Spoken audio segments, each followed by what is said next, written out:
All right, who are we talking to today? Adam Lehman. Talking to you. Yeah, we're going to talk to me today. No, I'm the guest on this podcast. I meant like I'm talking to you right now. Oh, like right now the question is for me? Yeah. Nice. Yeah, we're talking to Malika Jacobs. And why are we talking to her? Well, she owns Kingmakers Board Game. Board game? Dang it. Parlor games. Board game parlor. Parlor. It's a board game parlor. It's like a bar. It's a barler. A barler? No, it's It's a parlor. not that. It's like a bar with board games. It's actually one of our favorite places. I always explain it as it's like a sports bar minus sports plus board games. Is that good? Yeah. Board game parlor. Yeah. So instead of screens, there's like tables. Yep. And you play games with people. It's fun. We've done date night there. We have done date night there. The first game we played, do you remember what it was? It was no, I don't. Coloretto. Oh yeah. It was this. It's a card game because sometimes board games aren't just. They don't actually have a board. Tabletop games. Tabletop, I think yeah. is the appropriate term. For sure. And it was really fun. And then we got into a game called Splendor. We bought it. Yeah, we got into that game. Yeah. What else have we played there? Secret Hitler. Secret Hitler obviously. with our friends and family. Camel It's really Up. fun. Yeah. Didn't love that one. It was fun. I know, but I didn't love it.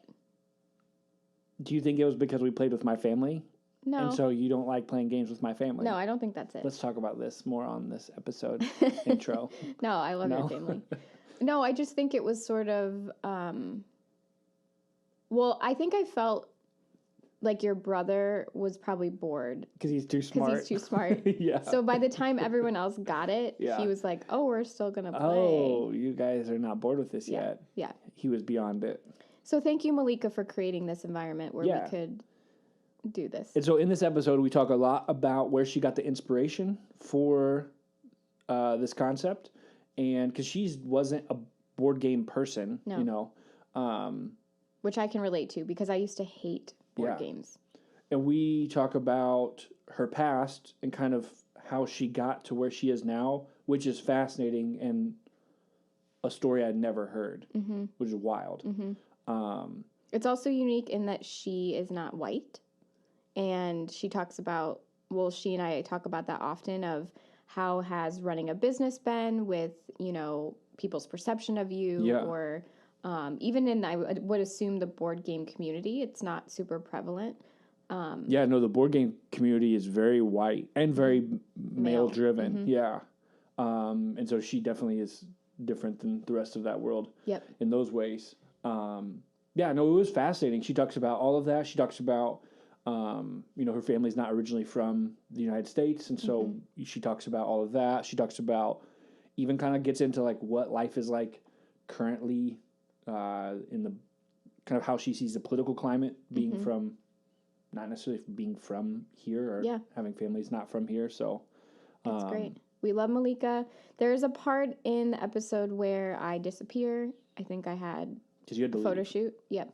So if it's not addressed and you just stop hearing me, I didn't fall asleep. Yeah. We didn't just leave Allie out of the conversation. Yeah. You had to go. Right. So, yeah. So here is Malika. Enjoy.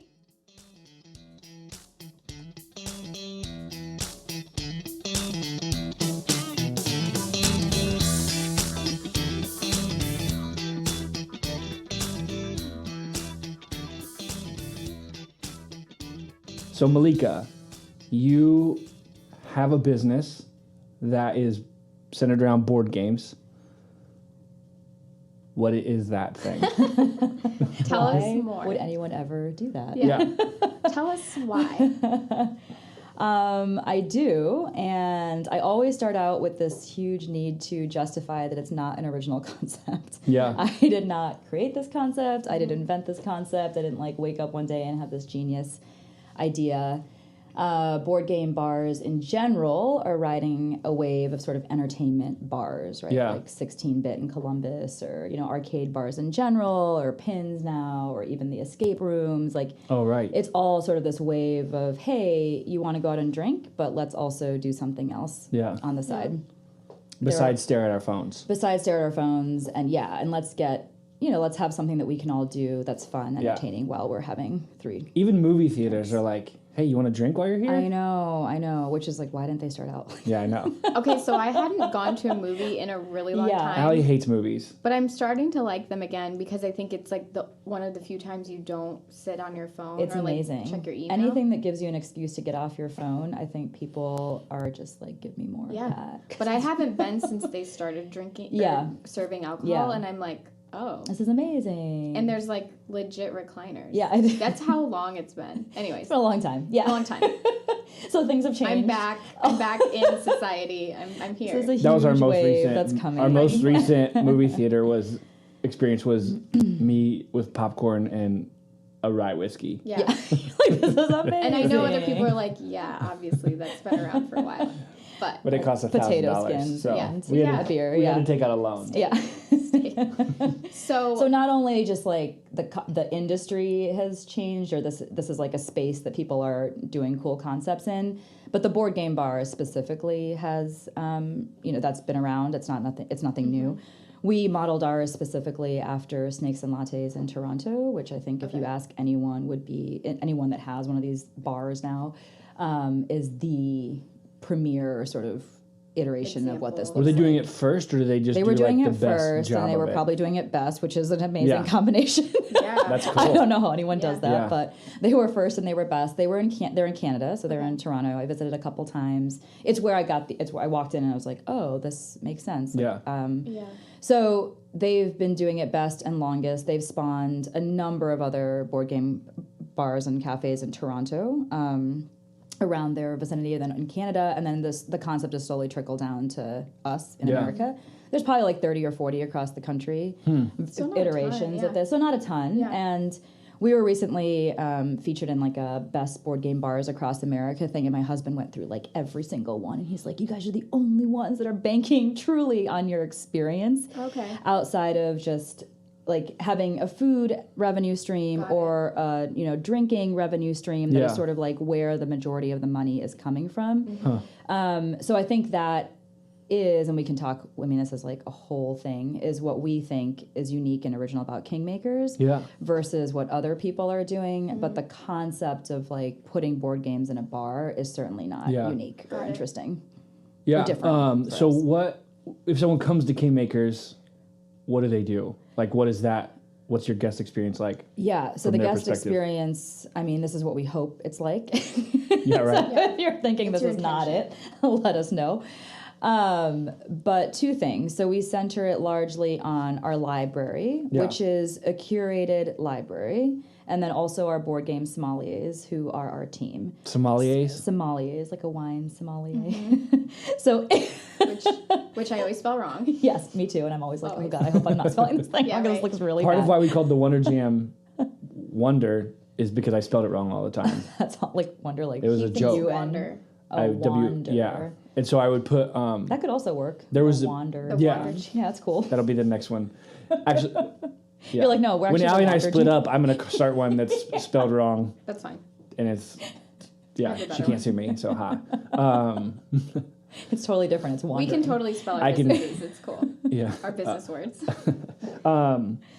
We used to have a Post-it note on my computer that Allie made that was like, I wander around the desert. Yeah. This is I when you should wonder use where this. I am. Yeah. And I'm like, look at it. because I was sending like every time I wrote it For context in an email or social media, even 2 days ago, you made I a did comment it wrong. and I go, do you mean wander? That's hilarious. Yes. We did I spell check sommelier all the time. Oh, I bet. And like obsessively, sommelier. Yeah. Before I send it out, because I'm like, this is super embarrassing if we can't get this. So you kind of called them sommeliers, or your team sommeliers, because why? We've often thought, what else could we call? We've like tried and tried and tried. I think we've even tried with you guys when we're talking about our brand to come up with a word that better defines what our team does. But I think a wine sommelier is the biggest. I mean, if you think about what a wine sommelier does, right? They're recommending, okay, here's what's like current in our industry, in our field, like here's what's really cool in wine today, but here's also what I really like. You know, here's, if you're just starting out with wine, here's something that would get you started. Yeah, what do you like? Like we're an expertise, like an aficionado. Yeah. Yep. So we try to take, okay, you walked into Kingmakers, here's, you're coming in with this set of experiences. If you haven't picked up a game since Monopoly back in your childhood, that's cool. We can use that as a benchmark to understand where to go from here. Yeah. But if you were here last weekend and you played this game and you really love this, we can also use that to, to talk to you about what's going on. But the industry is changing so fast, the board game industry. It's totally changed with Kickstarter and sort of like indie game designers. And there's this whole, things are coming out constantly. So what we try to do, I think, is really test and play games and think about, okay, what are the 500 games that we can keep in our library that we think are the most fun for the most amount of people and would get you excited to explore further. So even if you don't play at Kingmakers again and you never come back, like we want to open this world up to you. And that's been something that we've really that is the core question that we're always struggling with. I'll give you an example, like even Origins just happened, the game fair in Columbus, and a bunch of our team members went and they bought games that aren't yet in our library. So we just haven't made that purchase, or they're not available, or they're outside of our budget right now, or like for whatever reason we haven't brought them in yet. So our team is playing those games in the shop, and our general manager, Rebecca Sherm, I'll reference her a million times, I'm sure. So everyone meet Sherm. Hi, Sherm. She was like, I don't want to be a Grinch, but like, hey, we shouldn't be playing outside games because we tell people not to bring in outside games. And we shouldn't be playing them because what if a guest walks by and says, hey, can I play that? It's really not on our shelf yet. Got it.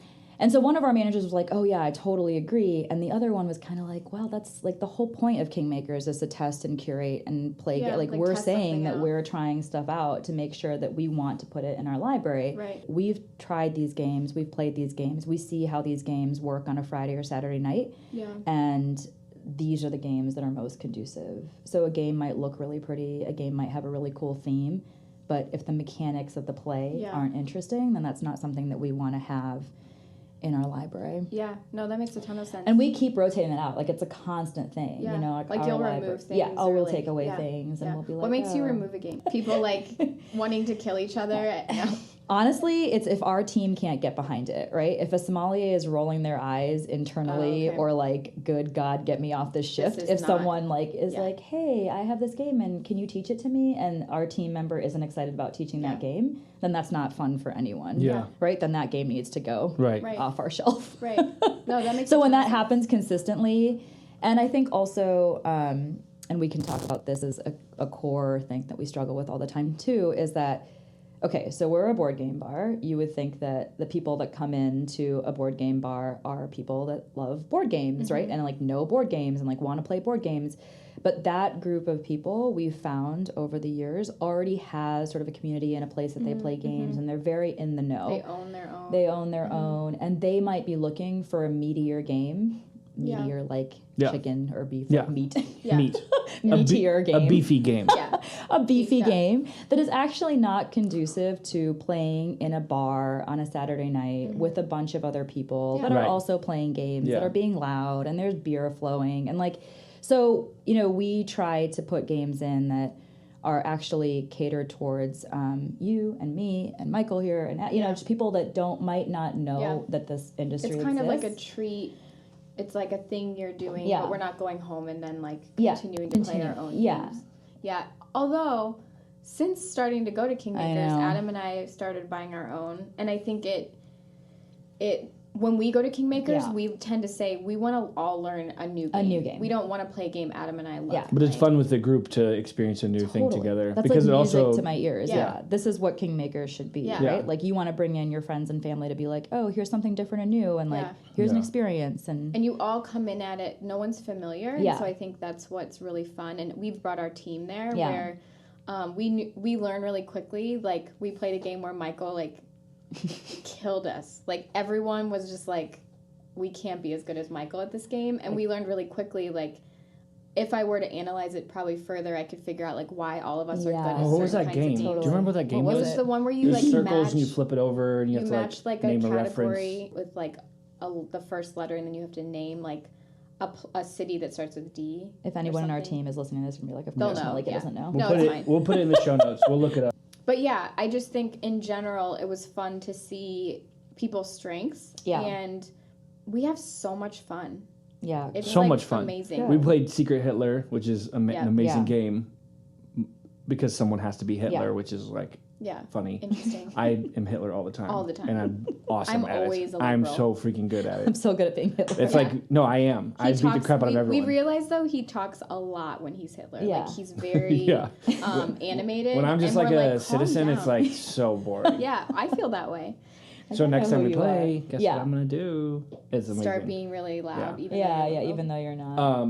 But we had intern Jamie at the time. Yep. Shout out to Jamie. Yep. She was Hitler one round and like giggled the whole as time. soon as she got her card. We're like, you're a thing. You're clearly Hitler. You're obviously guilty. She just like smiled. You're not good at lying. like, You're a good person. But it's so fun to. It's almost like a thing that creates.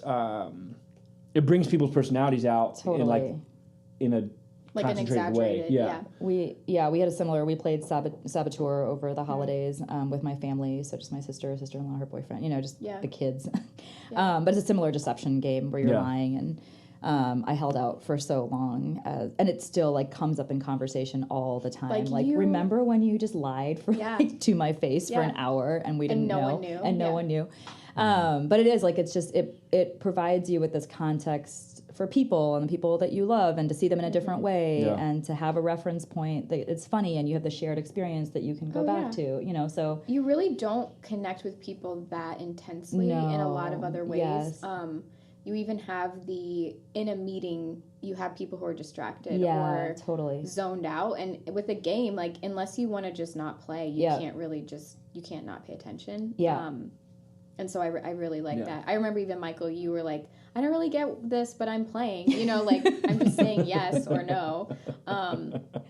And that, to me, as someone who's, like, building a team, is like, I want someone to just be like, yeah, I don't really get it. Yeah, but totally. Like, someone who's excited to participate and jump in. Yeah. I think we're... Oh, sorry. Do you want me to say it? No, I was going to ask another question. No, go. Yeah. Go ask another question. Okay, so I have two questions in my head. I'm going to go with the first one, which is going to take us way off track, and then we'll come back on track. Got it. We like to... This is inspired by producer Michael. We like to talk about what celebrity headlines have most recently caught your attention. Oh, gosh. So I would like to dive into that now. Make sure we get that out of the way. Sometimes we make the mistake of waiting. This is assuming that I actually, like... It's fine. It can be anything. Ever see a celebrity it's headline. Celebrity headline. Well, what's caught your attention? This is the one... I mean... The one that Michael just told us about. Oh, yeah. The one that Michael just told us about is the only one that I know. You're like, that caught my attention. Wait, let me think about mine. Do you have one? It was when Cher tweeted about the president. Yep. And you can go search that if you want to out. check it out. Yeah, But check that one that out. caught Malika's memorable. Yeah, it's memorable. Yeah. I am so out of it, guys. With If you that? think I'm consuming... Totally? completely. Yeah. You stay pretty dialed into politics. And I that try probably to- is like this. Which could be a celebrity headline. It could be. It is now. It is, This is one long celebrity headline now. It's like people.com, our life. One that caught my eye would probably be that, oh gosh. Oh, I know. What? Kim Kardashian, right, is getting a surrogate for her third baby. And I was like, oh, it's because I know that she had like a terrible pregnancy. And I was like, oh my God, she's like doing it because she doesn't want to be pregnant again, which I was like, I get it, sister. I've never been pregnant. And I'm like, same. But it turns out it's actually because she's been advised not to like to she medically could, like, know. actually be, which I was like, oh, this is more fulfilling or like has some depth to it. Right. Even though I still get it. Like, I get it. It's fine. Yeah. I think the one that caught my eye recently was, Mine is, I saw a rumor that wasn't true on the internet yesterday. That was that The Office is getting pulled from Netflix in September. And I had like a violent... A breakdown. Yeah. I was in the middle of working. We joked that we were like buying. This is the problem with running Facebook pages for people, is that you have to go to Facebook. Like running Instagram for somebody, I have to get on Instagram. And every time I do that, it's like I subtract 15, 20 minutes from my day. Like literally this is why we have you guys do this. Yeah, right. And I don't want to ever do that. No, but because I got on and I saw this thing about The Office that someone shared. It's not true, I think. I hope. I heard it's not true. Yeah. That The Office was getting pulled from Netflix, and so I had to like Google it and see if it was true and all this stuff. So went down a rabbit hole there. Yeah. I think mine wasn't a celebrity headline, but I saw that like Lindsay Lohan was like tweeting and like tagged Beyonce in it, and it was great. I also saw that Rihanna's dating some rich person. I saw a bunch of good for her. A bunch of strong feminists on Twitter talking, people who are like kind of proud to not need a man being like, well, if Rihanna's doing it, then I guess like it's fine. You know, like I guess we can. Yeah. We can need a man a little bit. That's awesome. It's like amazing. Yeah. I definitely feel as if Lindsay Lohan's like coming back. Like she's gonna be making headlines more. Yeah, I'm really glad. It's probably she has a movie coming out, or like there's something. Isn't she on a TV show? Yeah. Michael's like, I'll tell you exactly. Not a movie, a TV show. Maybe right now, a miniseries. Michael's like burning up inside. Michael's like dying right now. Oh, I heard Minions 3's coming out. Should be really good. I heard a lot of people were excited about Michael's like, I'm offended. I'm leaving. Offensive. Shout out to Minions. Shout out to Steve Carell. Steve got a lot of love. Yeah, he got a lot of Steve Carell, the Silver Fox. Yeah, the Silver Fox. Dude. Yeah, I knew that. See, I'm hip. People are going. I'm cool. Yeah, that happened recently. People. I've always supported. People Steve blushed Carell. when they saw photos of him. What I love is that he is a Silver Fox, but The Office season 1, he like has limited hair. Like his hair is very limited in its abilities. So I'm very impressed with like what happened to his hair transformation, and I feel like it is encouraging to all.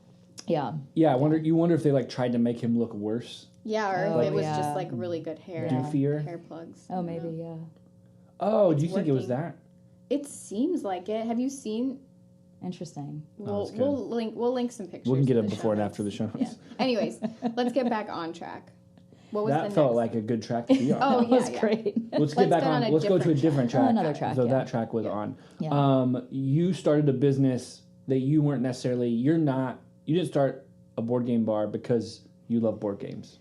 Yeah. You started it for some other reason. Yeah. What, like, explain a little bit about what it's like to have a business that's not your. I mean, you love games now. Yeah. And we talked to Nate from Pursuit about that. Like, he's not like obsessed with. I was actually listening to Nate's the other day, like today, and I was like, oh, that's today. What day was that? It was this morning. Malika has headphones in. She's listening to it right now. She's like, this Nate. is so boring. I'm gonna listen to your podcast while I'm on it. That would be a really like good compliment to Nate. Yeah. You know, it's that great. So yeah, why did you start it? Do you want to start a business? Yeah, I think it's funny because Nate and I we went to the same MBA program. He was in the class behind me. The MBA? The MBA program, the same MBA one. We were at the Ohio State University's Fisher College of Business. Oh, cool. Getting a 2-year MBA degree. And I think Nate kind of touched on this. There's a lot of people that come in that are sort of like, oh, I want to start my own business. You know, I think that anyone that's interested in business, the idea of starting your own business is very alluring. Yeah. When you're not in it and doing it. It seems very fun. Awesome. And then when you're running your own business, naps seem like the sexiest thing a person could do in the world. Yeah. Like you find someone Not who's like, waking up at 4 I have a.m. like a... sounds very enticing. Someone's like, I travel all over the world and like sleep. You're like, oh, that sounds so cool. And still to this day, I'm sure Nate gets this too. We have a lot of business school classmates and people that will say to us, you know, oh, I really wish I had my own business, or when I make enough money here, I'm going to have my own business or whatever. So maybe Nate and I were guilty a little bit of that too. Like we were of that, you know, of wanting to have, it seemed very sexy and it seemed very alluring. And I think I was always that was always in the back of my mind. Yeah. It's by no means why I went to business school or sort of something that if you told me today that I'd be running a board game bar, I would have, you know, not even known what that was or laughed or been like, what is that? So where'd it come from? Where's it? What inspired it? So I had this in my mind. I've always worked restaurant jobs in like as a second job, like since I was like 14 probably. I've worked in a million different types of restaurants and coffee shops and bars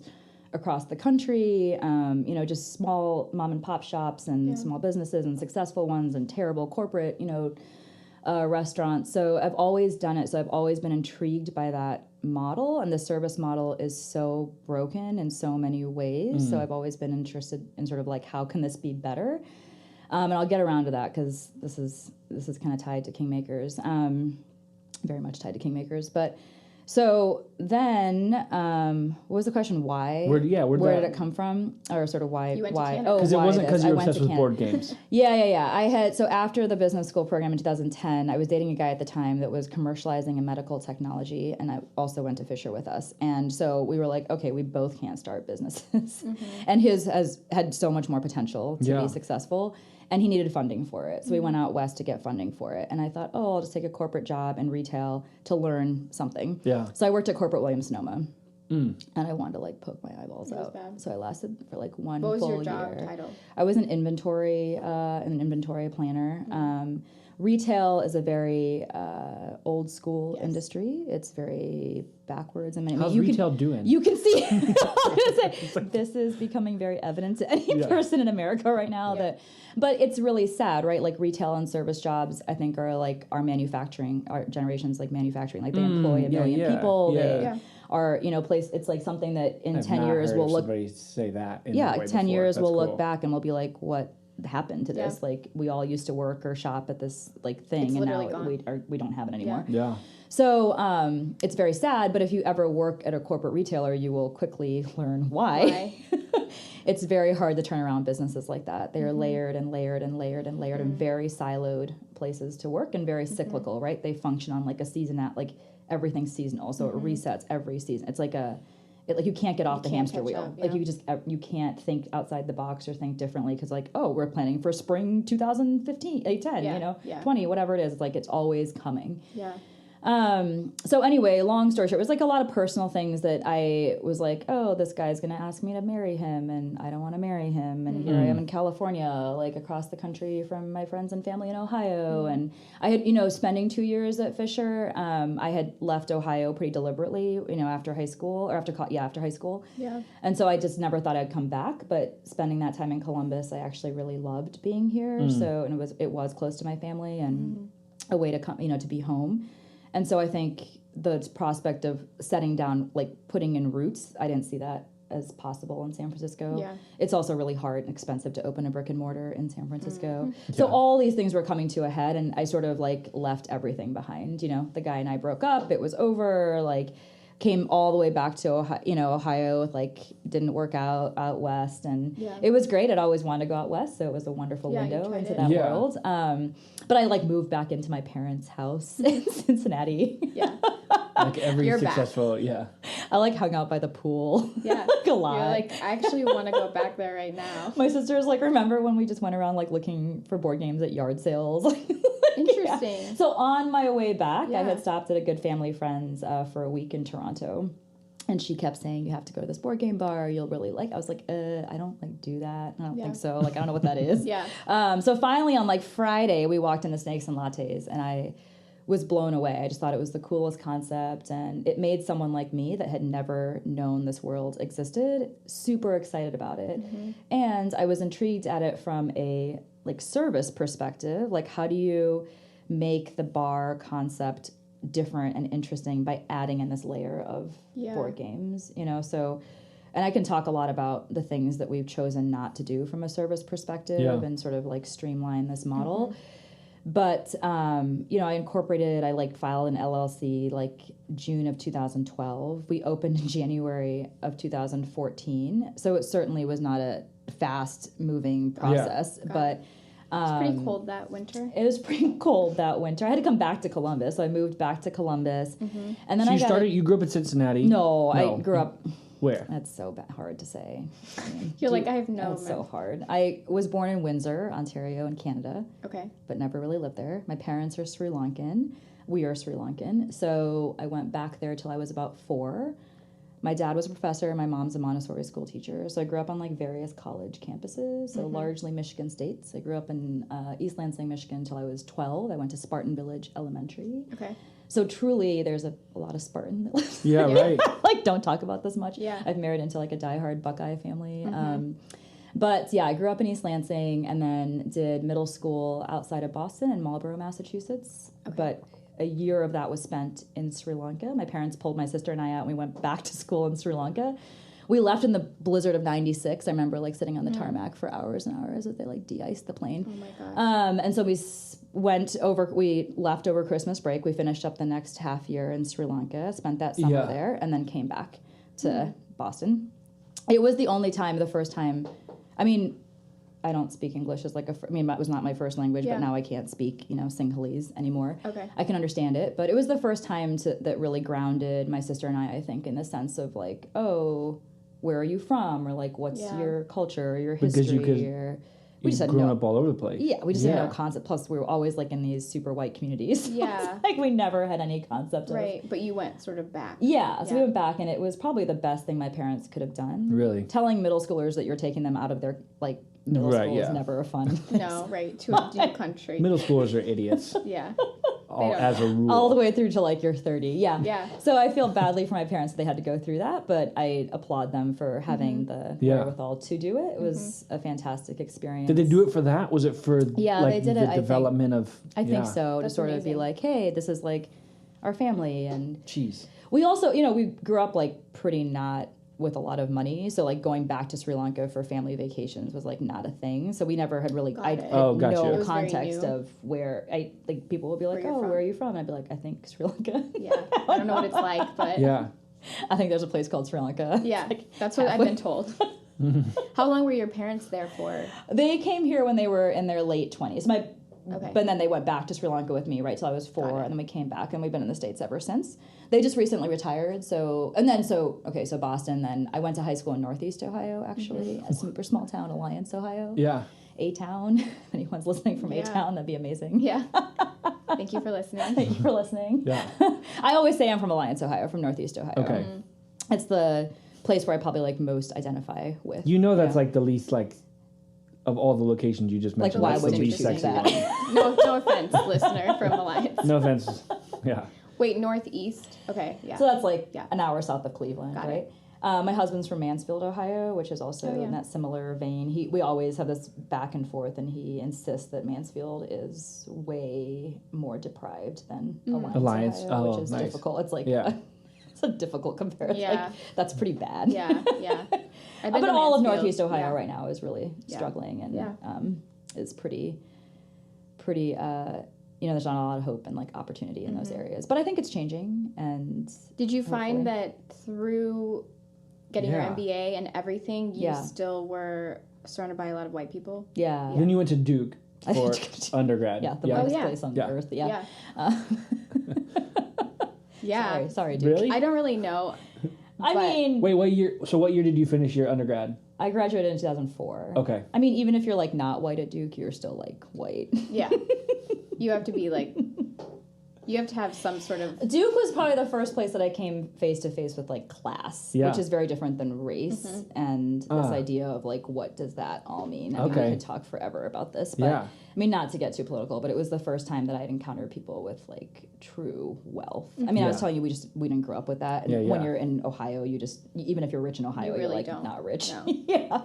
But this was the first time that I came into contact, and I mean, these are, like, my best friends now, truly, but, you know, they were raised in boarding schools and private schools and always had a lot of access and sort of but that's fine. But it was a challenging time. It probably took me a couple years to even feel like I belonged there. It's probably weird when it starts to become more normal. Yeah, not normal, more but you're just like, oh normalized, that's how people. Well, I think of Allie and I both grew up in small towns, different size. I grew up in a very small town. Again, it's sort of like relative.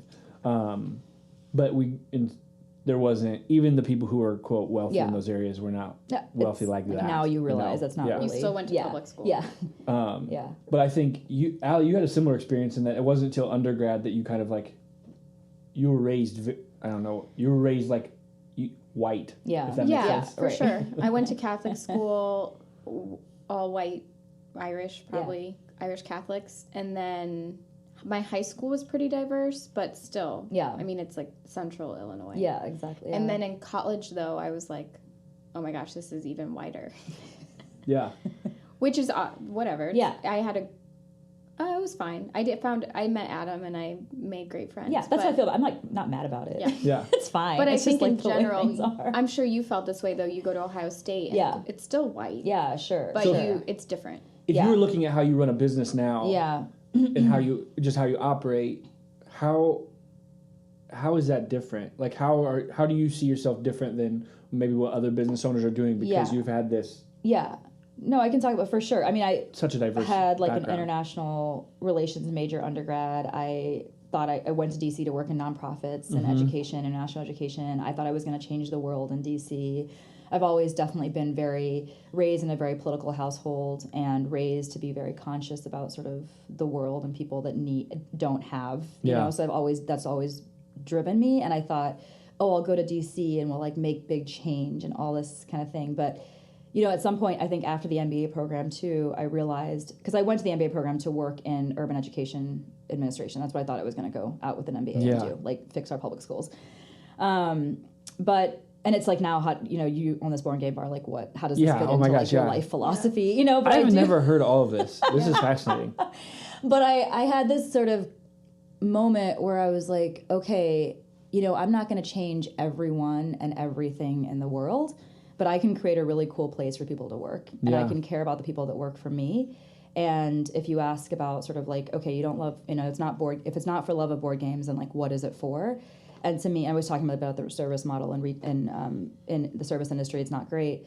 I think like, how can I create a really cool place for people to work, and how can I care about the people that work for us and provide them an avenue to, you know, have this really cool hobby, but also just like enjoy coming to work and make a decent salary. And if Kingmakers becomes more successful someday, how can we, you know, give back to our community, or like, how can I, like this little bubble is like what I can care about, you know? And even if I only change one person's life, like if I've given a career track to somebody or given an opportunity to somebody, that's like totally fine. We have people that have worked for us for a number of years, and when they leave, what they tell us is, hey, Kingmakers gave me the confidence to go out and pursue this other thing that I care about, you know? And that's like awesome. That's so amazing. Maybe I'm like not ending child hunger or fixing, you know, our inner city schools or like doing this thing that is really, you know, something that, but to me that was so exhausting, caring about those things in this super like big picture way, but focusing on Kingmakers and where I can make a difference, and being in Columbus, I think, you know, is important, and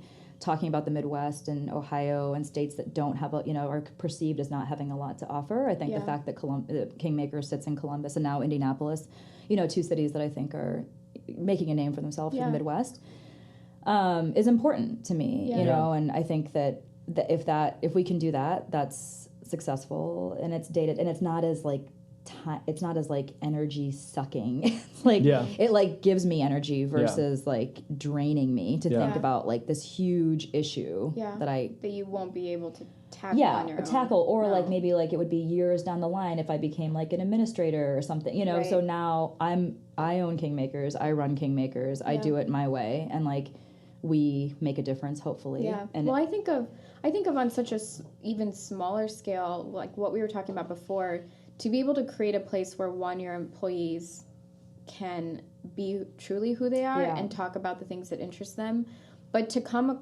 around a table and play a game and have conversation, or play a game that is sort of controversial in that it brings up issues, but you're still playing a game. I think that is what a lot of businesses want to be. Like whether you're an agency or you're a freelancer or you have a retail space, you want your staff to feel like they're tapping into that like passion, even if they're not going to leave Kingmakers and be a professional board game teacher. Totally. You know? Well, go ahead.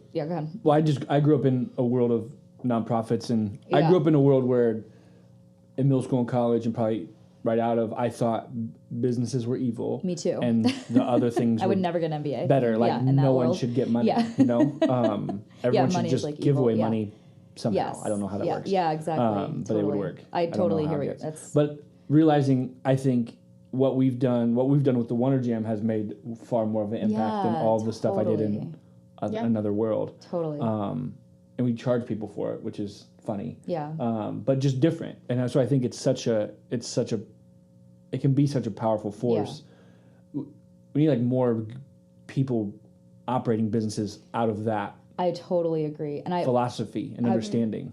I've been thinking a lot about this because I think small business is truly what that is. Yeah. But it's so easy for small business to turn into medium business, to turn into larger business, to turn into, you know, to get acquired, to do that. And then we end up with, okay, this is like this original intent, or like that lost, transaction is lost, right? But I think that's partly why I was thinking a lot about why, you know, I've been listening to their podcast and, you know, why people resonate with the Wonder Jam. And I think it's because like you truly are a small business, and it's not like you're not taking money from anybody else, or you're not, you know, dictated by anyone else, or like what you guys, who you are is evident in what your business is. So that resonates at a much more deep and personal level, especially with other people who are trying to do that same. Yeah. Right. Hey, in a connection. And that's one of the things, and I'd be interested to ask both of you, kind of, both Malika and Allie, because the audience can't see me point. Both of you, because I've talked to both of you at length, Allie a little bit longer than you, Malika. I don't know. We got a lot of conversation. You both sacrifice. Both of you have business advisors or other people in your life who would suggest that you do other things to scale and grow more aggressively or to squeeze more profit margin out of something. And both of you, there's certain things that you kind of give up on and say, I'm not going to do that anyways, because it kind of invalidates what I've been trying to do or kind of goes against kind of the core of why I did this thing. Talk about how you make those decisions, or talk about, I could imagine somebody listening to this who's thinking, they're going to start a business someday. They're going to be they're going to run into this crossroad at some point. So how do you think through those things? How do you make those decisions? Maybe give an example of a time you've done that. I think for us, Malika, you probably can relate in that when you start a business, you can put up with a lot. Like, you can not sleep. You can, like, make something happen.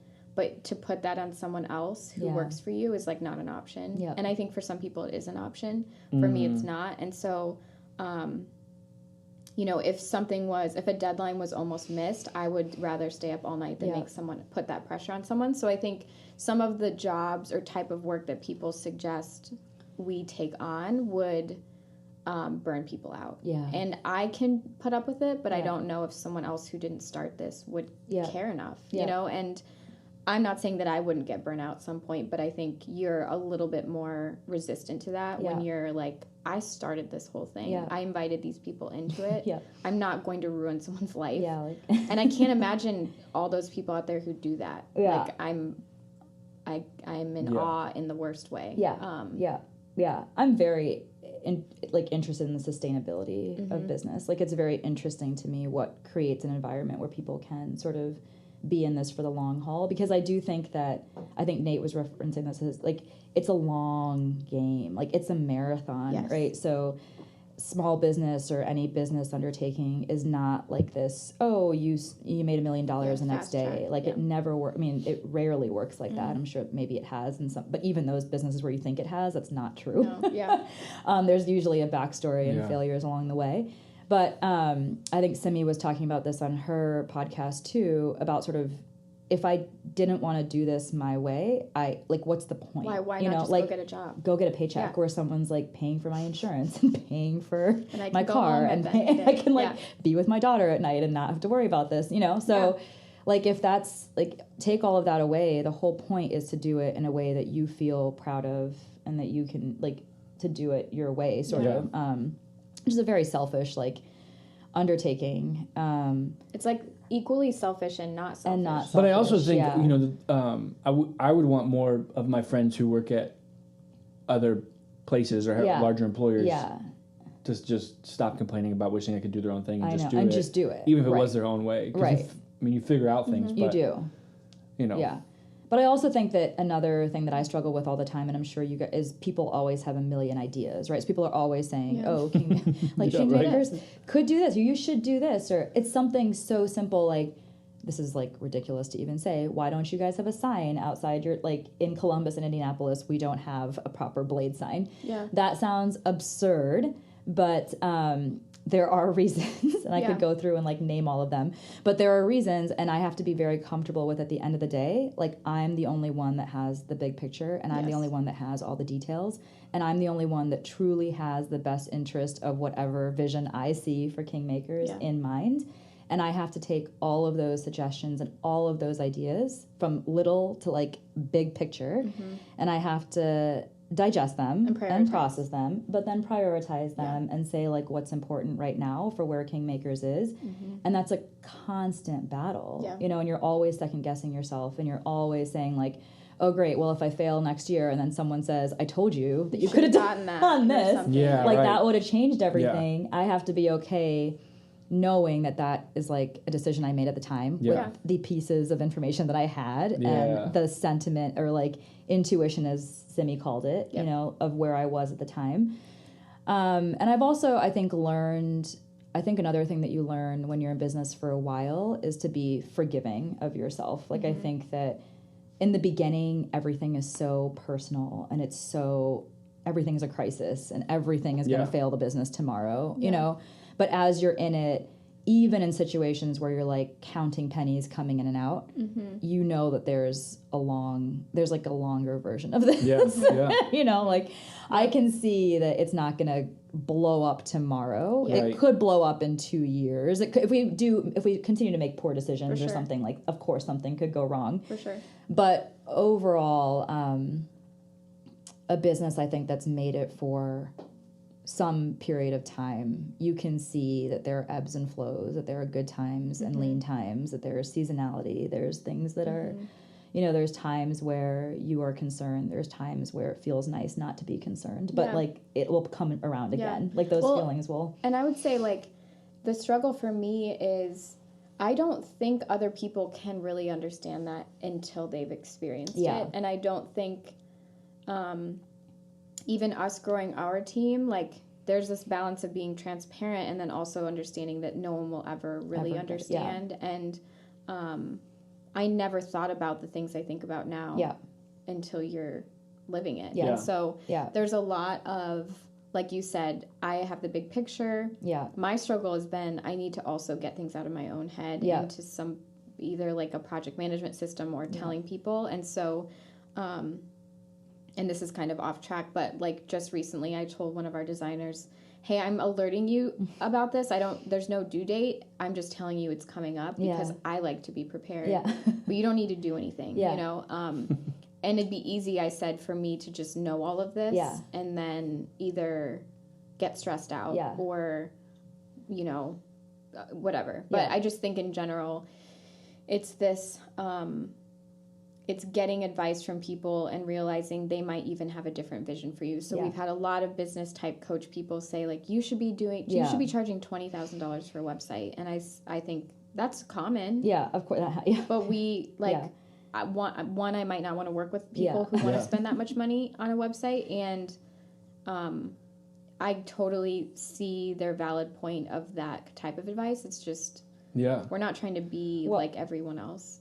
I think you're touching on this, and especially as you hire people in, like a well-run business or well-run managers, people shouldn't know like the crazy or like the stress or put that on people. And I have to remind myself of that a lot because I'm a person that largely wears my emotions on my sleeve. Like I'm a very like open, like I'll just tell you what I'm thinking, you know, but I've had to check myself, especially, and not so much around our general manager because I think we've formed a very unique working relationship that has, again, evolved over time to a place where I would feel comfortable letting her know more things about the business. But I think if I were to ask Sherm, hey, did you know that I was completely stressed out of my mind the first 2 years of it? She wouldn't necessarily know that because my intention was to create a place where she wanted to come to work every day and not be like, stay. This is very stressful. Like, this is insane. That's probably like, it's in a way that's different. Allie and I can tell without talking to each other. Totally different. Just be like, how you feeling? And I can just look at her face. Tell that she's trying. And be like, oh, okay, never mind. I don't need to. Yeah, and I think Sherm and I are there now too. Yeah. I mean, but it's also like as much as I want to involve her in like, oh, you know, if things are going poorly or things are going well, like, but that's like for me, you need to create a place where, and I think. And she needs to focus on what she's good at. What she's doing. And our sommeliers need to just come into work and know that environment is set up for them to be successful, you know, and if like people don't have a concept of what I'm doing on a day-to-day basis or whatever, that's probably a good thing. It's like when your parents don't need to like freak out in front of you about money when you're little, but they can teach you about money. Completely, yes. You know, like that's such a different concept, and I could see that being true of being a manager or a leader. Can I go a different direction entirely? Yeah. Okay, so you're both are brown women. Allie's a little lighter brown. I'm more like a chai with a splash of milk. Shout out to whatever person we're referencing. If I was guessing and stereotyping, which this sounds like a good trap to walk into, the board game world is white dudes mostly. True that. Right? Yep. That was my guess. What's it been like to be a brown woman walking around in that world. A white guy world? Yeah. Well, two things I think or probably more than two things, but first of all, I've tried very very hard to make sure this business is not about me and my face and my personality. So I would hope that it would be very difficult for you. We just put the About Us page on our website. Mm-hmm. I think that's important to give some people a context. But prior to that, I think it would be very difficult to hopefully link Kingmakers back to me. Mm-hmm. I would hope that you'd have to do some digging to figure out that I'm brown. It wasn't really obvious. Yeah. Like my face isn't on our Instagram feed or like I don't, it's not like about me, and I don't think people mention my name when they're talking about Kingmakers. And I think that could have been a good strategy or a bad strategy. Only time will tell. But that's what you chose. You chose to approach it that way. It's very important for me not to be the face of this business and to be the person who's front and center in this business. But that being said, it's inevitable that I'm here. So I show up at the meeting and I show, but I do think that I haven't interacted as much with the board game side of this world as Rebecca, Sherm, as she has. And I think that she would say that it's very evident that there is definitely some bias for being like it doesn't resonate well all the time, and it takes some working around. But even in the shop, I'll be on the floor on a Tuesday night, and somebody will say like, "Oh, this is a great place," and like start talking to the man behind the bar as like the owner, and they'll be like, "Oh no, she's right here," but they still want to talk to like the dude, and Sherm and her husband both work for us, and they'll say this happens like over and over and over again. Well, Will was like, "Actually, you want to talk to Sherm," but they don't. They want to talk to the guy. Yeah. So I think and that. And being brown, Allie, I don't know if you feel this way, but I feel like it's the business is just an extension of life. Like every day, I think, like I show up at a room and I'm like, oh, I wonder if this person expected a brown chick to show up. Yeah. Probably not. Yeah. Yeah. But I don't know if you're like this, but I also feel like sometimes I forget. Yeah. I forget, but I'm always who I am. Yeah, that's so true. But then I wonder if like other people forget, or do they care, or like whatever. I think they notice, but I don't know if you feel this way, but I definitely feel like the like life I've created for myself is very focused in that I'm not out at every event. Yeah. I'm very careful about how I utilize my energy and like the people I surround myself with. So I think that's a good and bad thing. Yeah. I think sometimes I'm very thrown off by reactions or like how people treat me because I'm so particular about my day-to-day. Yeah. It's like I don't have you don't work the floor all the time. Yeah. I don't have a public business where people can just walk in. Yeah. Yeah.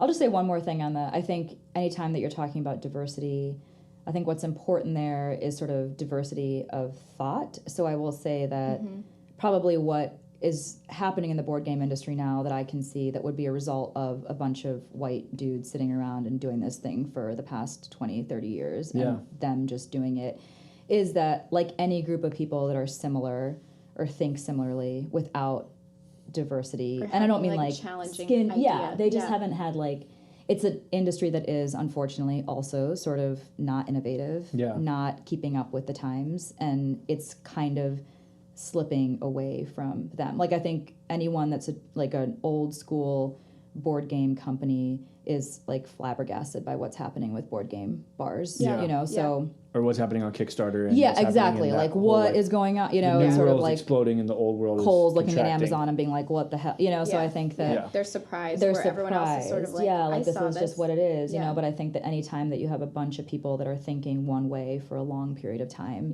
without that diversity, that's sort of what happens. And that's true of like Adam just went to a conference and I tagged along, I didn't go, but I was like kind of following along online, and people were really impressed with how diverse it was, and diverse in probably thought. Yeah. Shout out to ConvertKit for putting on a conference that had more women speakers than men. Yeah. Well, yeah.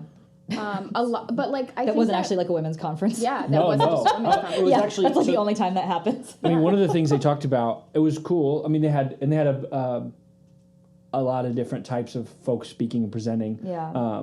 The attendees, it was more white attendees than not and more white men than other. And they talked about like in the future, one of their goals is that the audience matches the diversity of the speakers, and but they can't always control who buys tickets and things like that. So, but I really like that concept though of like the diversity of thought and like approach and like that angle, because I wrote a blog post many years ago when I blogged more regularly that I don't want to be defined by like one thing about myself. Like I don't want to be, she's a photographer. Right. She's half Filipino. She, you know, is this, she's a woman. Right. I'd rather it be this collection of the things that I am. And I struggled with like calling myself a photographer for a while. And I remember my friend David, who is on the podcast, said, you're like more than that. Like, don't struggle with calling yourself a photographer because you're a lot of things, you know? And that kind of, I think it gives permission for people to try new things and to not put so much pressure on like what they're known as. There's probably a lot of people who, you know, feel not validated but encouraged if they find out that you own Kingmakers. Not because like now I can own my own board game parlor, but just this brand is what it is, and it doesn't have to be the person who started it. Or people can like start something and create an environment where everyone feels comfortable. Anyways, that's sort of a tangent, but I think that's great. Allie has to go to a photo shoot. So you guys are going to finish up. So we'll finish up. Yep. Is that cool? Yep. Thanks for having me on my own podcast, everyone. Thank you, Allie. Yeah. That's cool. I can't wait to hear what else you guys talk about. It's going to be, we're going to talk about you. It's gossip time. I can't wait. I could talk to you guys forever. Has it already been an hour? Yeah. Okay, so now that Allie's gone. What can you say about Allie? I don't know what we cut out of the previous, but Allie had to leave and go to a photo shoot, so that's what is happening. We were talking about being a brown woman in a white dude world. If you were saying something to other brown women who find themselves in worlds that don't look the way that they look, what would you say to them? Advice, tips, tricks, to help them? What's helped you in that space? So interesting. I so rarely think about this, I guess. Like what Allie was just mentioning is that you forget most of the time. I also am in this weird place where my family was always very liberal and open, so I didn't have a lot of the family cultural baggage that I think a lot of brown people especially would have. South Asian people, or, you know, I didn't have a lot of that trailing behind me and keeping me down.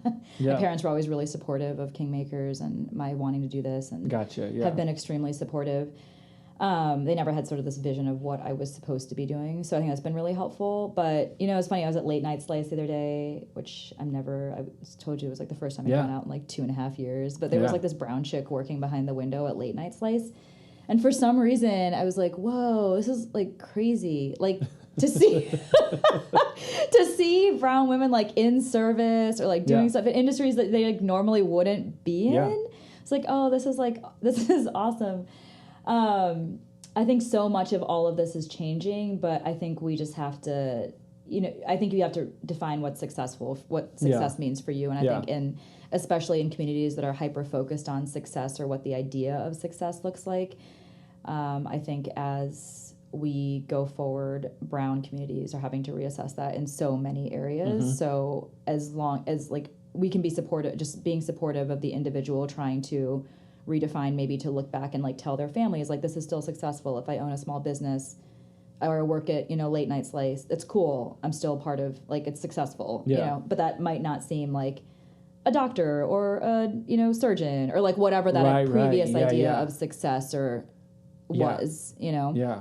So in the same vein, if we're going to flip it and you were giving a public service announcement to white people or white men, I'm very thankful that in my story, I grew up in a town that was like, I had been around almost zero people who were not white. Just because of the demographic of the town. There wasn't an opportunity for me to build relationships with people who looked that much different than me. And I was fortunate in that in college, I bumped up against, and I went to a very white college. But like I bumped up against people who I made mistakes. I said things incorrectly or in an offensive way, and they corrected me in a mildly angry, but also in a way of educating me to be like, oh, I didn't understand that you shouldn't say things that way, or saying things that way is whatever. So I didn't know. So if you were going to give people advice, or maybe you've bumped into people saying things that are maybe even in a good-hearted way, but still like a little ignorant or unaware. What would you say? What would like the message to that group That's be? interesting. So I guess I would change that a little bit and say it's not just white dudes, though I think probably in this country there has been a history of privilege specifically for white dudes, which is the reason that comes up as a like that's the reason we talk about white dudes. As a category, white dudes are doing fine. Like we've done great.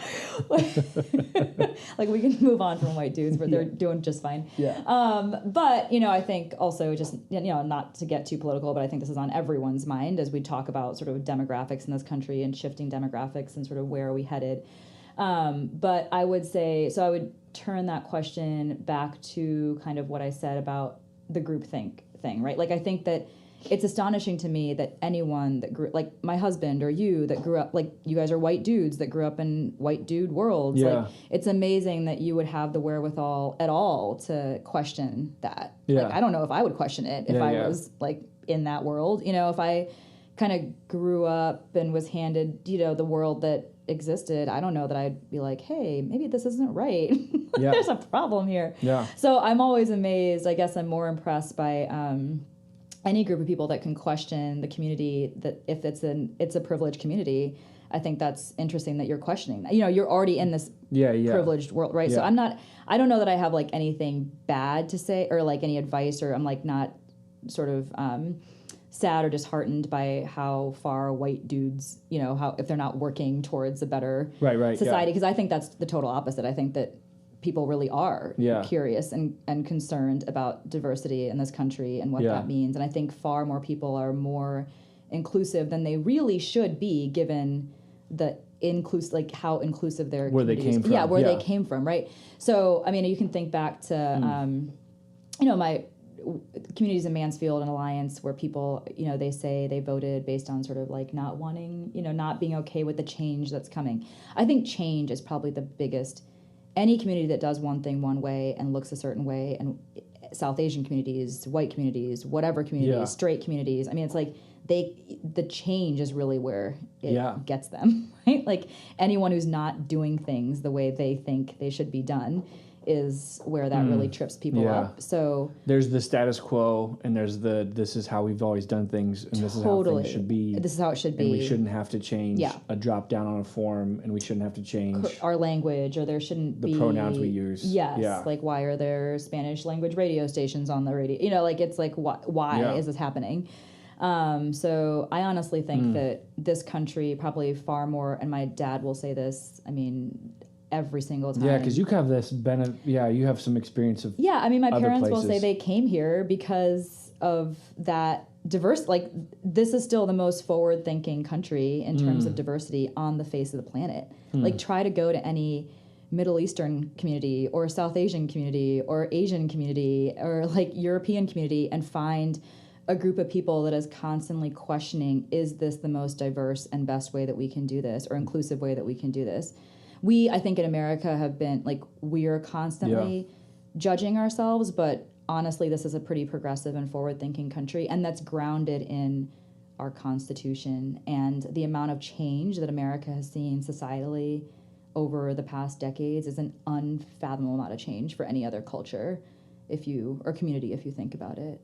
Truth. I think. I mean, if you think I about... don't often think about it that way. I mean... I mostly just think about, like, what we see, all my buddies complaining on Twitter about the craziness. Totally, yeah. And that exists, but it also, it exists inside of a larger continuum. Yes, there are things that are horrific and systematically still very wrong. Yeah. But as a whole, I think the fact that we question that constantly, for the most part, is incredible. And the fact that people get frustrated with such seemingly small sort of...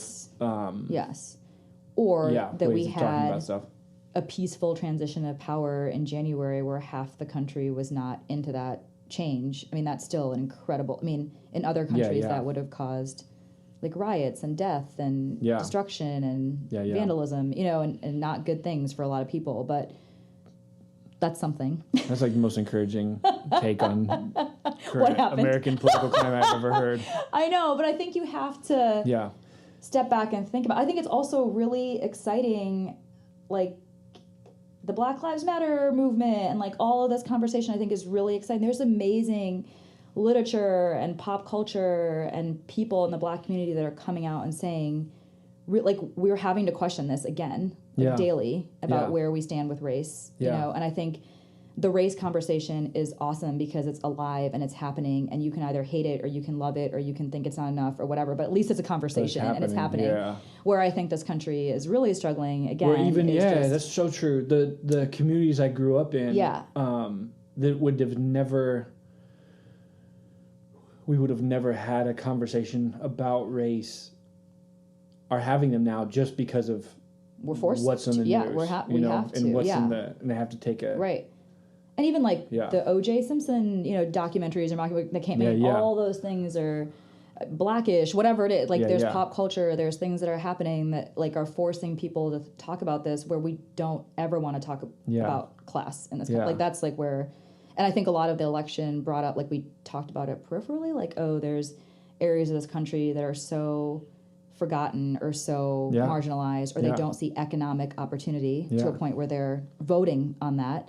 But that's a question this country is not willing to grapple with. It's fascinating. Mildly hopeful, which is surprises depressing. Me. Yeah. But somewhat depressing. But mildly hopeful, right? Which is what life is like, probably, if we think about it. And business. And business. So it's not that different from anything. I don't know how we got on the most political sidetrack of this. Whoa. I'm trying to think if this was the most. I think one of the people... I don't know how we did this. No, this is good. Well, no, I also think you managed to like navigate all of that in a way that probably, if somebody got really offended by anything that you said, I'd be like, you're just like so out of touch, it's insane, and that's fine. I'm sure that'll happen. So. Yeah, someone's mad. Somebody's mad. Couple quick questions we'll do. So, as a just a human being, where do you go? In owning a business, running a business can be tiring, exhausting. Yeah. I sat with producer Michael, and I sat with two sisters who were starting a business together yesterday. Yeah. And they're both like a year before they're starting it. So they're planning that launch kind of where you were. Yeah. And they both were like excited and exuberant and they had no bags under their eyes, you know, like they had none of that. And then running a thing can make you tired. Yeah. What do you do to fill up, or where do you find energy, or where do you get inspiration, learn new things? Like, how do you keep going back? That's so, filling yourself up? Yeah, so many answers to that question. It's so important because you're right. It's exhausting. Yeah. It's absolutely draining. And I think the stress of it can eat you alive if you let it, because it's all consuming. Yeah. Right. Everything is a mistake, like we're talking about, you know, so it's so easy to go there mentally. A number of things for me. So and you had you have a daughter. I do. Who is 1? Yeah, a little over. Yeah, a little over months, 1. Yeah. Mm-hmm. And your pregnancy was not a cakewalk. Wasn't the most for sure. Yeah, it wasn't like this walk in the field, a flowy dress, which I thought it was going to be. And right. It wasn't this like you're not romanticizing going back and doing that again. For sure. And if you ever meet Malika, you can ask her about that sometime. But so that, and you were opening a second location at the same time. Yeah, both of those things stress people out. Yeah. And you were doing both of them at once. What were some things that you did? What were some of the things, maybe if you look back, what were the most life-giving things that you did? You're like, oh my gosh, I needed that so bad. Oh, sorry, we needed what? We did what? You needed that so bad. Oh, yeah. So I will say a couple things about Kingmakers, and I think this is, so Sherm and I have always set this up to be a very systems and process-oriented business. Mm-hmm. So there is a way that we do things, and if we don't have a system or a process for it, that's a problem, and we need to figure that out. Yeah. So there should be no question about how Kingmakers operates in almost anything that we touch, right? So I think putting that effort and that system, those systems in place, allows the people that we hire to also be successful and have parameters and to do their thing well, to question us, of course, and give pushback, but to also be very clear about the team that we hire and what they are responsible for, and then the guest experience, what that is. Right. So hopefully if you're at Kingmakers, you understand all the things that we're saying no to, and that should allow the business to go forward in a sustainable long-term way. Yeah. So even when I had a bad pregnancy, or even when I was out, on quote maternity leave, whatever that was, Jeremy said I didn't answer my phone for like a week, and then I went to work. But what the business is okay without me. Yeah. It's definitely probably not in hindsight now from where I am. It probably took a hit as a result. Right. But it's not dead. It's still going. And I think that's partly because of, so we rely a lot on like what allows me to be less stressed is the systems and processes that we have. And then the people that we hire, right? Sherm is like my right-hand chick. I trust her to do everything. She is incredible. Yeah. She has the ethos of Kingmakers down, but also just like she's in operations, like badass. She's like amazing. So she's incredible, right? So trusting the person you're in business with is a big part of that. But also I think people think, oh, when you enter a business partnership, and you guys talk about this all the time, like it's not 50-50. It's not like Sherm can never be what I am to Kingmakers, but I'll never be what she is. But it's like a totally different dynamic, right? Yeah. So, but I think allowing the people that you have in your world to be like to trust them. We've also been so fortunate that we've always had amazing partners. So like our realtors, our accountants, our landlords, our marketing team, like everybody has always been. We've always connected with people and worked with people on a long-term basis, and they are good people, and they are also concerned about community and the short north or Mass Ave, and they're concerned about what that looks like. So I think the people that we've partnered with have always been of our same mindset. But personally, my life has changed, and I do think that I'm a little bit shocked by that. If you had asked me prior to having a baby, would having a baby change your life this much or kind of turn your world upside down, I would have been like, no, I can I'm always going to be, Kingmakers and a mom. It's like always going to be this equal 50-50 thing again.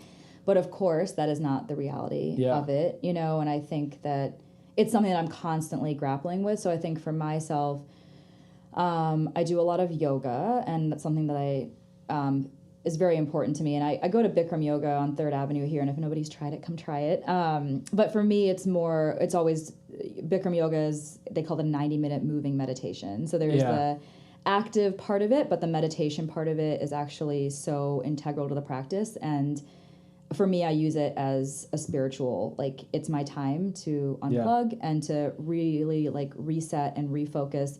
And that practice, I've been doing it now for about 3 years, about alongside opening Kingmakers. It has completely changed the way I've managed that business. So for me, that's a really integral part of my life. But I think also just really loving friends and family. And constantly, I ask myself all the time what's important. And I think for me now, with having a daughter, what happens is, and I think, Adam, we talk about this all the time, it's a matter of time, right? You have limited time. Yeah. So if I'm not spending my time with my daughter, it better be something really important that I'm working on. You enjoy spending time with your daughter more than you probably would have guessed you would have. Yes. Which I think, I hear that from ambitious entrepreneurial moms, is when they're having that first kid, they're like, I know my time's going to be whatever, but I'm going to fight through it. Yes. And then they end up, it ends up becoming this thing of, you have to balance all of it. But in a given moment, you might find yourself trying to leave work early and get back and do and all of that. I don't think you can't anticipate what that will be like. I mean, you can try and anticipate. People could tell you, or you could think, I've just watched it.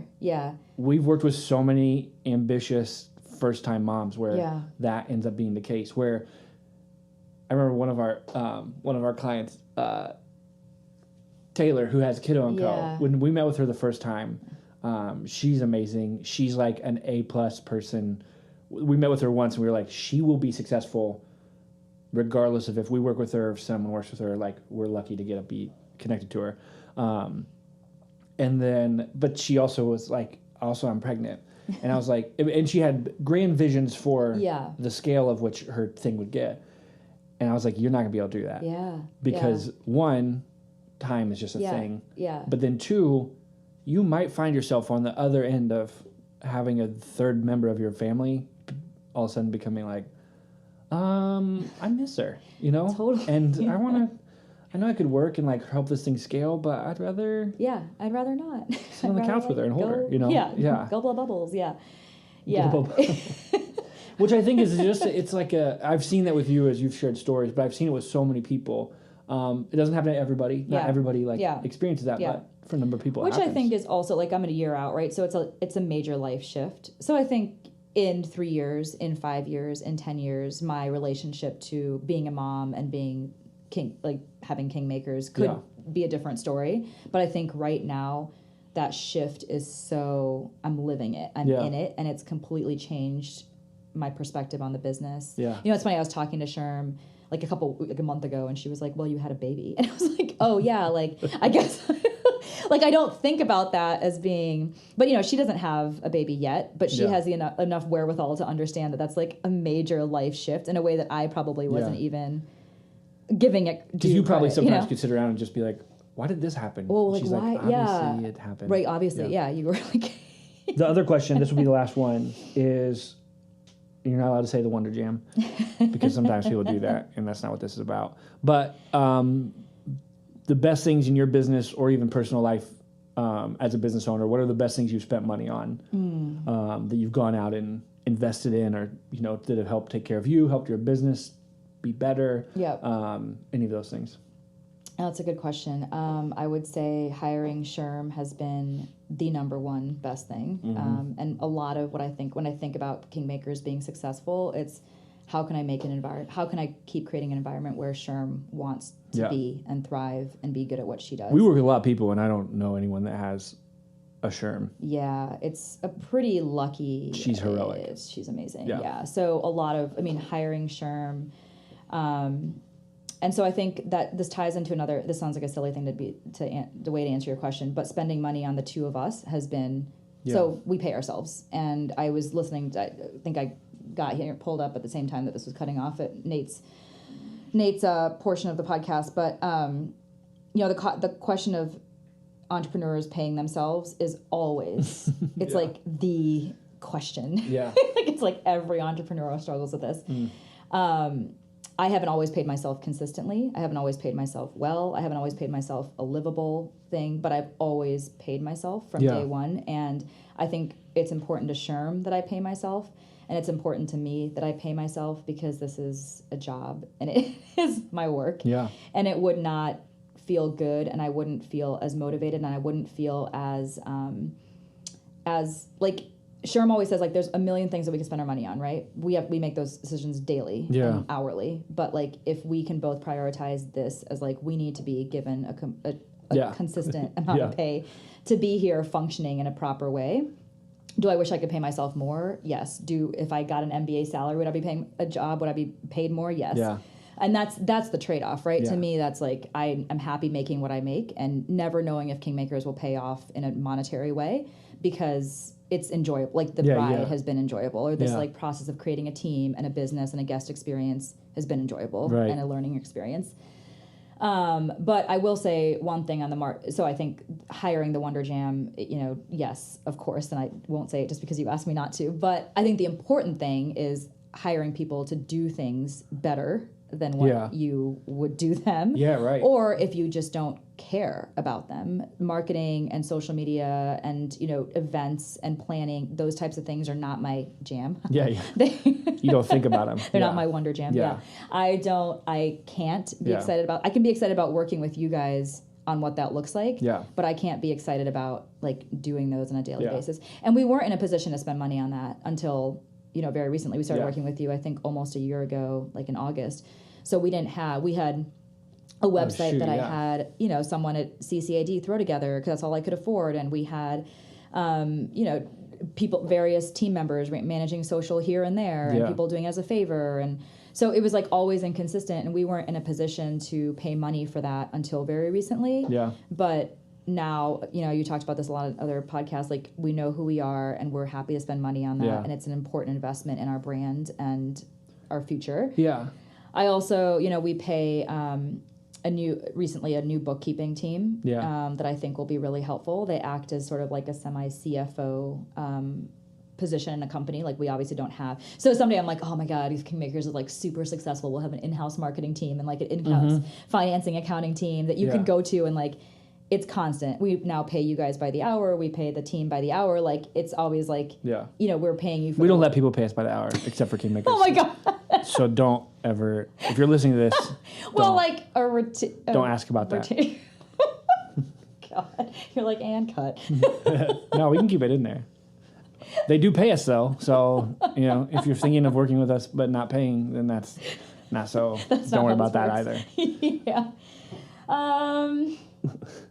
What that's else? Funny. Also, I will say that there are so many. When I look back, I mean, it's so easy to be like, there's so much that we could have done, But in this mentality of sort of it's a long game, right? We look back and there's so many improvements we've made and things that we've done and changed and gotten better at, but they weren't immediately within our range of affording them, or we couldn't do it like 3 years ago, but we can do it now. So I think that it's just as you grow, you say yes to certain things at certain times and spend money on them. But again, like I feel very badly every time that I say no to something that we don't spend money on, but we can't do it all now. True. I mean, that's just cash flow small business. That's real life. People don't always get that. That's why we don't have $35,000 websites. Yes. That's crazy. We don't need to talk more about that. We actually have a meeting to talk about marketing for Kingmakers. We do. And so we're going to do that right now, but we're going to do that not on the podcast, probably. Maybe someday we should do that in like the future, have like a Wonder Jam meeting with a client just recorded. There we go. That would be awesome. Certain ones would be fun. Others, they'd be like, oh, you asked me that, I sat with we had a first time meeting yesterday.